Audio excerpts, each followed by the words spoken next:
వందనాలు సలాం అలైకుం నమస్తే. ఈ భూమి మీద మనందరకు పుట్టించిన దేవుడి కొరకు ప్రార్థించండి. మీ స్నేహితుల కొరకు ప్రార్థించండి. ఈ భూమి మీద మనం చల్లగా ఉన్నామంటే మన దేశాన్ని కాపాడే అంటే సైనికుల గురించి ప్రార్థన చేయండి.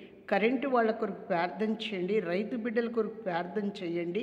ఉద్యోగస్తుల కొరకు ప్రార్థన చేయండి.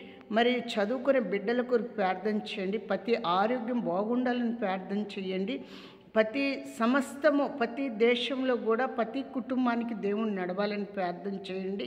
ఈ లోకంలో అందరూ బాగుండాలని ప్రార్థన చేయండి. అందరూ బాగుండాలని ప్రార్థన చేయండి.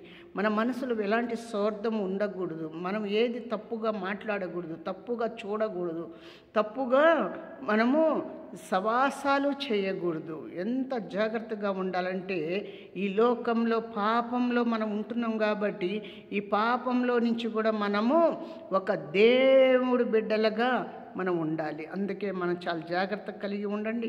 అందరి కొరకు ప్రార్థన చేయండి. మీ కొరకు మన మందిరంలో ప్రతిరోజు కూడా ప్రార్థన జరుగుతూ ఉంటుంది. యేసు నామం